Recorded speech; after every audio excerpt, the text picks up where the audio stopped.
ITI employability skills first year and एक वर्षीय trade का पार्ट 7 तक हो चुका है। आज इस वीडियो में हम लोग पार्ट 8 करेंगे।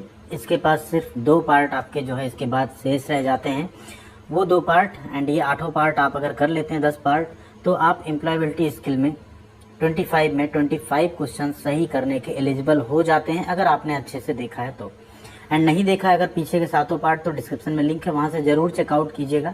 एंड वीडियो पसंद आती है तो वीडियो को आप लाइक कीजिएगा, क्योंकि आपके लाइक से वीडियो जो है यूट्यूब आगे प्रमोट करता है। आप लोग लाइक नहीं करते हैं, वीडियोज वॉच कर लेते हैं, बट अगर थोड़ी सी भी वीडियो पसंद आती है, मेहनत हमारी पसंद आती है, तो लाइक कर लीजिएगा।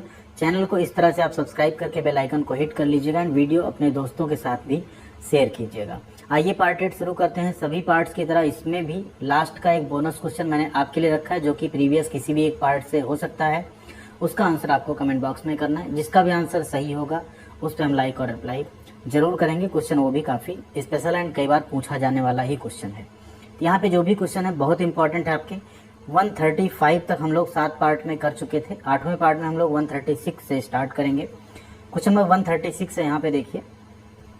During using ATM authentication is provided by customer bye entering. जब आप ATM यूज करते हैं, ATM का उपयोग करने के दौरान ग्राहक द्वारा दर्ज करके प्रमाणीकरण प्रदान किया जाता है। आप क्या दर्ज करते हैं जब ATM यूज करते हैं? तो cash, IFSC code, pin code या KYC। ठीक, क्या एंटर करते हैं आप? सबसे पहले तो आप देखिए ATM, ये क्या है? आपका ATM कार्ड। आप सभी लोग इससे परिचित होंगे, आपने भी देखा होगा। इसमें आपके 16 डिजिट का कोड होता है, यहाँ पे एक्सपायरी होती है इसकी, पीछे इसका CVV कोड होता है एंड एक होता है पिन, जो आप जनरेट करते हैं एंड आप उसको अपने पास रखते हैं, किसी के साथ शेयर नहीं करते हैं। तो उसी पिन को हम एंटर करते हैं जब भी हमें कोई ऑथेंटिकेशन करना होता है, जब हम ट्रांजैक्शन कोई ATM से करने जाते हैं तब। साथ ही आप हमें टेलीग्राम पे जोड़ लीजिएगा। टेक स्टडी ITI नाम से टेलीग्राम चैनल है, डिस्क्रिप्शन में उसका भी लिंक हमने दिया है। वहाँ पे जुड़ने का फायदा आपको होगा, जैसे 10 पार्ट कंप्लीट होंगे, इसका आपको कंप्लीट PDF हम वहाँ पे प्रोवाइड कर देंगे। ठीक है। Expansion of ATM is, ATM का विस्तार है, ये है क्वेश्चन नंबर 137। तो ATM का विस्तार क्या है? Asynchronous teller machine, automated teller machine, automated time machine या ऑटोनॉमस टाइम मशीन। तो यहाँ पे ऑप्शन बी आपका ऑटोमेटेड टेलर मशीन जो है वो राइट आंसर है। ऑटोमेटेड टेलर मशीन एक ऐसी मशीन है जिसमें आप जाते हैं, आपका जो ATM कार्ड है कुछ आपके पास जो है उसको इंसर्ट करते हैं, कुछ चीजें उसमें चूज करते हैं, लैंग्वेज सेलेक्ट करते हैं, अकाउंट टाइप चूज करते हैं, पिन डालते हैं, अमाउंट इंटर करते हैं, तो आपको कैश जो है वो काउंट करके दे देती है। आगे चलते हैं, ये फुल फॉर्म आपने क्लियर कर लिया। नेक्स्ट है 138, कई बार पूछा जाने वाला क्वेश्चन है। Low productivity will lead to, कम उत्पादकता के कारण होगा। देखिए, किसी भी कंट्री में, किसी भी कंपनी में, एक कंपनी को अगर हम यहाँ पे जोड़ें, किसी भी कंपनी में अगर प्रोडक्शन कम होगा तो क्या होगा? प्रोडक्शन कम होगा तो उतनी सेल्स भी नहीं होगी, सेल्स नहीं होगी तो प्रॉफिट नहीं होगा। ठीक है। तो क्लियरली उससे क्या होगा? आपका जो GDP है, देश की GDP, क्योंकि कंपनी किसी देश के अंदर ही रहेगी। जब कंपनियां या पूरे देश में कोई चीज प्रोडक्टिविटी कम होगी तो वहां पे इनकम कम होगी, इनकम कम होगी तो जो GDP है वो भी आपकी कम होगी। सर्विसेज, प्रोडक्शन सभी से बनती है आपकी GDP। तो क्या हो जाएगा कम उत्पादकता के कारण? Decrease in GDP per capita, जो प्रति व्यक्ति सकल घरेलू उत्पाद होते हैं उसमें क्या हो जाएगी? कमी हो जाएगी। अगर प्रोडक्टिविटी कम होती है, उत्पादकता कम होती है, तो ऑब्वियस सी बात है, नौकरी की सुरक्षा, पॉलिटिकल स्टेबिलिटी, ये सारी चीजें यहाँ पे बढ़ने वाली नहीं है। GDP का फुल फॉर्म क्या होता है? ये भी क्वेश्चन कई बार पूछा गया। GDP का फुल फॉर्म होता है ग्रॉस डोमेस्टिक प्रोडक्ट। क्या होता है? Gross domestic product.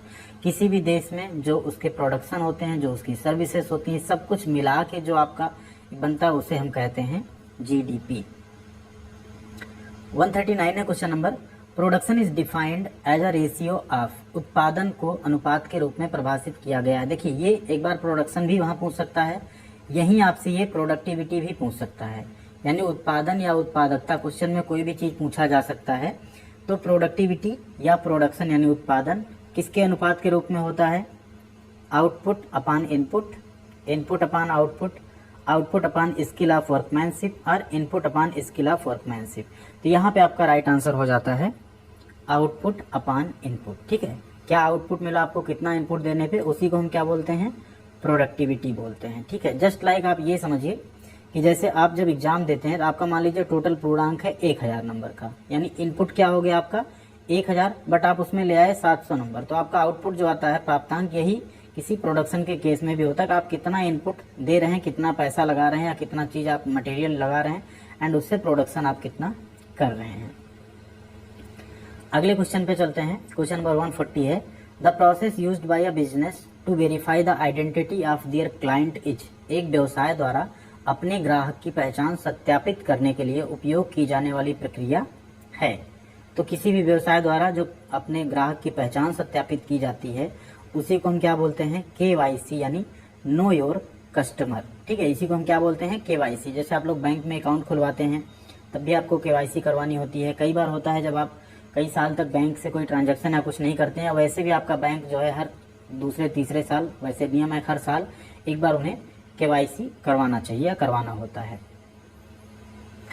अगला क्वेश्चन है, what is the advantage of automation. Automation यानी क्या होता है, स्वचालन का क्या लाभ है। तो ऑटोमेशन जहां भी होता है उससे क्या होता है, 4 ऑप्शंस हैं। रिड्यूस्ड ऑपरेशन टाइम, यानी कम संचालन का समय होता है। हाई इनिशियल कॉस्ट, उच्च प्रारंभिक लागत आती है। अनप्रेडिक्टेबल डेवलपमेंट कॉस्ट, यानी अप्रत्याशित विकास लागत लग जाती है। या सिक्योरिटी थ्रेट्स, यानी सुरक्षा जो है वो खतरे में आ जाती है। देखिए, स्वचालन का फायदा सबसे ज्यादा क्या होता है, जो आपका ऑपरेशन टाइम है वो रिड्यूस हो जाता है। कोई भी जो आदमी काम करेगा तो उसका एक पॉज लेगा, काम करेगा, एंड जब मशीन काम करती है ऑटोमेटिक तरीके से विद द प्रोग्राम, तो क्या होता है, प्रोडक्शन आपका बढ़ जाता है। तो 1 घंटे में जहां आप 10 प्रोडक्ट बना रहे थे, कोई अगर ऑटोमेटिक मशीन होती तो वो 10 की यहाँ 15 से 20 बनाने लगती है। तो आपका क्या हो जाता है, ऑपरेशन टाइम जो है वो कम हो जाता है। अगला क्वेश्चन है, काफी इंपॉर्टेंट क्वेश्चन ये भी है, what is the unemployment rate if there are 125 million people in the labour force, 100 million people employed and 25 million are not. देखिए, बेरोजगारी की दर आपसे पूछी जा रही है। यदि श्रम बल कितना है, 125 मिलियन है, ठीक है, लेकिन उसमें से 100 मिलियन लोग जो है कार्यरत हैं, 25 मिलियन कार्यरत नहीं है। सबसे पहले आप लोग जान लीजिए, एक जस्ट आपके नॉलेज के लिए बता रहे हैं, 1 मिलियन बराबर कितना होता है, 10 लाख। ठीक है, ये जस्ट एक नॉलेज के लिए था। अब यहाँ पे क्या है, टोटल कितने लोग हैं, 125 मिलियन। एम्प्लॉयड कितने हैं, 100 मिलियन। अनएम्प्लॉयड कितने हैं, 25 मिलियन। तो बेरोजगारी दर यानी अनएम्प्लॉयमेंट का रेट निकालना है, तो आप कैसे निकालेंगे, जैसे आप नंबर पाते हैं तो परसेंटेज निकालते हैं, सेम उसी तरह से बेरोजगारी की दर कितनी है, 25 इंटू कितना हो जाएगा, 100 अपान टोटल कितनी मैन पावर थी, 125। इसी को आप सिंप्लीफाई कर दीजिए, 25 5 जा 125, 5 20 जा 100, तो कितना आ गया आपका 20%। ऑप्शन बी 20% आपका अनएम्प्लॉयमेंट रेट यहाँ पे है। अगला क्वेश्चन है 143, which market determines the real wages and employment. कौन सा बाजार वास्तविक मजदूरी और रोजगार निर्धारित करता है, capital market, labour market, money market और गुड्स मार्केट। तो यहाँ पे जो वास्तविक मजदूरी और रोजगार या एम्प्लॉयमेंट निर्धारित करता है वो मार्केट होता है हमारा श्रम बाजार यानी लेबर मार्केट। नेक्स्ट है question 144, which one is used to measure the economic performance of a whole country or region. पूरे देश या क्षेत्र के आर्थिक प्रदर्शन को मापने के लिए किसका उपयोग किया जाता है, KYC का, GDP का, TFP का या ATM का। तो किसका उपयोग किया जाता है, हम लोग पहले भी बात कर चुके हैं। देश का इकोनॉमिक परफॉर्मेंस क्या बताता है, हमारा GDP। जिस कंट्री की GDP जितनी अच्छी है, जितनी अच्छी उसमें ग्रोथ है, वो कंट्री उतनी ज्यादा अच्छी इकोनॉमिक परफॉर्मेंस दे रही है, यानी उतनी अच्छी है उसकी ग्रोथ। अगला question 145, which one of the following is not a category of pure risk. निम्नलिखित में से कौन शुद्ध जोखिम की श्रेणी में नहीं है। जब आप कोई रिस्क लेते हैं, प्रॉपर्टी रिस्क संपत्ति का जोखिम, टेक्नोलॉजी रिस्क यानी प्रौद्योगिकी जोखिम, लाइबिलिटी रिस्क दायित्व का जोखिम या पर्सनल रिस्क यानी कार्मिक जोखिम। देखिए यहाँ पे क्या है, प्योर रिस्क यानी एकदम शुद्ध आपका जो है जोखिम। तो प्रॉपर्टी आप कोई लेते हैं तो उसमें आपका रिस्क हो सकता है, वो शुद्ध जोखिम की कैटेगरी है। प्रॉपर्टी आपकी आगे ग्रो भी हो सकती है, नहीं भी ग्रो हो सकती है। लाइबिलिटी रिस्क, कोई दायित्व आप लेते हैं तो उसमें भी आपका रिस्क है, ये भी एक प्योर रिस्क की कैटेगरी है। पर्सनल रिस्क तो आपका होता ही है, पर्सनल जो भी कार्मिक या पर्सनल रिस्क होते हैं ये आपके प्योर रिस्क में आते हैं। लेकिन जो टेक्नोलॉजी रिस्क होता है, अब इसको हम डिफाइन करेंगे टेक्नोलॉजी रिस्क क्या है, ये शुद्ध जोखिम की कैटेगरी नहीं है एक्चुअली। अब टेक्नोलॉजी रिस्क का आपको एक एग्जांपल दे देते हैं। जैसे प्रेजेंट टाइम में इंटरनेट आया, बैंक आई, ठीक, बैंक तो पहले से हैं, सारी बैंक्स किससे कनेक्ट हो गई, इंटरनेट से कनेक्ट हो गई, इंटरनेट बैंकिंग सब कुछ हो गया। सारी कंपनीज हर चीज़, हर डेटा उनका ऑनलाइन है, सारे ट्रांजेक्शन्स ऑनलाइन है, सब कुछ है। तो टेक्नोलॉजी जो हमको मिली इंटरनेट की और सबकी, उसको हमने अडाप्ट कर लिया। उसमें भी रिस्क है। इंटरनेट पे बहुत सारे लोगों के साथ, आपके साथ फ्रॉड हो सकता है, आपका अकाउंट कोई खाली कर देता है, कई बार आपने सुना होगा। बट ये प्योर रिस्क नहीं है, क्योंकि इससे आपका क्या हो रहा है, आपकी प्रोडक्टिविटी, आपका सारा जो टाइम है, सब कुछ बच रहा है। लेकिन रिस्क इसमें भी है, लेकिन ये प्योर रिस्क नहीं है, क्योंकि इसमें सेफ्टी फीचर्स के कई लेयर्स हैं, सब कुछ है। लेकिन क्या है, रिस्क है। तो प्योर रिस्क कौन सा नहीं है इसमें से, जो टेक्नोलॉजी रिस्क है आपका, ये प्योर रिस्क की कैटेगरी में नहीं आता है। अगला क्वेश्चन है 146, which one of the following is not an objective of incentive. निम्नलिखित में से कौन सा प्रोत्साहन का उद्देश्य नहीं है, इंसेंटिव का ऑब्जेक्टिव यानी उद्देश्य नहीं है। इंप्रूव्ड क्वालिटी यानी बेहतर गुणवत्ता, हाई कॉस्ट ऑफ प्रोडक्शन उत्पादन की उच्च लागत, हाई आउटपुट यानी उच्च उत्पादन, या रिड्यूस्ड वेस्ट। इसमें से पूछ रहा है कौन सा एक ऑब्जेक्टिव नहीं है। देखिए, अगर क्वालिटी आपके यहाँ इंप्रूव हो रही, कोई मैन आदमी है, जो भी एक वर्कर है आपके यहाँ अच्छी क्वालिटी का काम कर रहा है, तो इंसेंटिव बनता है। आउटपुट अच्छा दे रहा है, इंसेंटिव बनता है। वेस्ट को कम कर रहा है, इंसेंटिव बनता है। ठीक है। बट अगर उसके प्रोडक्शन की कॉस्ट ज़्यादा आ रही, इस पे इंसेंटिव नहीं बनता है। इस पे फिर उसे आप ऑब्वियस बात है क्वेश्चन करेंगे कि तुम ऐसा क्यों कर रहे हो। कोई भी मशीन अगर है, वो क्वालिटी अच्छी दे रही हो, हाई आउटपुट दे रहा हो, रिड्यूस कर रहा हो वेस्ट, तब भी वो मशीन अच्छी है। बट अगर उससे कोई चीज़ मैन्युफैक्चर करने में, नॉर्मल आप मैन्युफैक्चर करते थे 50 रुपए में होता था, और मशीन अगर 70 रुपए में कर रही है, तो क्या है, ये उसका इंसेंटिव नहीं है। कोई प्रोत्साहन, चाहे वो मशीन हो चाहे मैन पावर हो, आप उसमें फिर नहीं हो सकता है। क्वेश्चन नंबर 147 है, which one of these documents is not acceptable for fulfilment of KYC norms. इनमें से कौन सा दस्तावेज केवाईसी मानदंडों को पूरा करने के लिए स्वीकार्य नहीं है। Voter ID card, important question है, राशन कार्ड, रेजिडेंशियल सर्टिफिकेट या income certificate.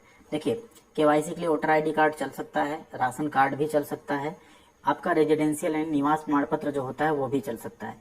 But income certificate आपका केवाईसी में मान्य नहीं होता। इनकम सर्टिफिकेट सिर्फ आप अगर कोई स्कॉलरशिप का फॉर्म भर रहे हैं, कहीं पे आप कोई और छूट ले रहे हैं, ठीक है, तो सिर्फ वहां पे काम आता है ये। तो यहाँ पे इनकम सर्टिफिकेट आपका राइट आंसर हो जाएगा, ये केवाईसी के लिए डॉक्यूमेंट नहीं है। नेक्स्ट है question, which stage is a period of rapid revenue growth. कौन सी अवस्था तीव्र राजस्व वृद्धि की अवधि है। Growth stage, maturity stage, decline stage या इंट्रोडक्शन स्टेज। ध्यान दीजिए, जो मैच्योरिटी स्टेज होती है, इसमें ये होता है कोई चीज परिपक्व हो जाता है, फिर वो वहां से ग्रो नहीं करता है। ठीक है, सपोज करिए पहले कोई चीज ग्रो किया, अभी यहाँ पे आपको ऑलमोस्ट मैच्योर हो गया, तो उसका जो पोजीशन चलने का होता है वो फ्लैट हो जाता है। ठीक, डिक्लाइन स्टेज में क्या होता है, कोई चीज ग्रो किया, अब नीचे गिर रहा है। ठीक है, इंट्रोडक्शन स्टेज जस्ट स्टार्ट हुआ, तो ऑब्वियस सी बात है ऐसा स्लो चलेगा। लेकिन जो आपका ग्रोथ स्टेज है, यहाँ पे आपका रेवेन्यू बहुत फास्ट होता है। कुछ इस तरह का आपका मूवमेंट अगर ग्राफ में दिख रहा है, तो ये होता है आपका ग्रोथ स्टेज। तो यहाँ पे आपका राइट आंसर क्या हो जाएगा, जो ग्रोथ स्टेज का पीरियड है, इसमें आपका रेवेन्यू ग्रोथ बहुत ही रैपिडली होता है। आ गई अब आपकी बारी, बोनस क्वेश्चन आपके लिए, जो कि प्रीवियस पार्ट से ही है। Which one is a web based accounting. अगर आपने प्रीवियस पार्ट देखा होगा तो उसमें जरूर आपने इसे क्वेश्चन को पाया होगा। एंड ये प्रीवियस ईयर में ये लगभग अगर 10 बार एग्जाम हुए थे 10 सेट में, तो 5 सेट के क्वेश्चन में जरूर आया था। 4 ऑप्शन हैं, software design for modern business, BG, C Tally या डी विंग्स। तो इसमें से वेब बेस्ड अकाउंटिंग कौन सा है, वो आपको जो राइट आंसर हो उसको नाम के साथ कमेंट करना है। जिसका भी आंसर सही होगा उस पर लाइक और रिप्लाई जरूर करेंगे। उम्मीद करते हैं वीडियो आपको पसंद आई होगी। वीडियो कैसी लगी जरूर बताइए कमेंट करके। साथ में वीडियो को लाइक कीजिएगा, अपने दोस्तों के साथ शेयर कीजिएगा। एंड चैनल को सब्सक्राइब नहीं किया अभी तक तो सब्सक्राइब कर लीजिएगा। एंड लाइक बिना किए मत जाइएगा, क्योंकि आपके लाइक से वीडियो आगे प्रमोट होगी। Thank you very much.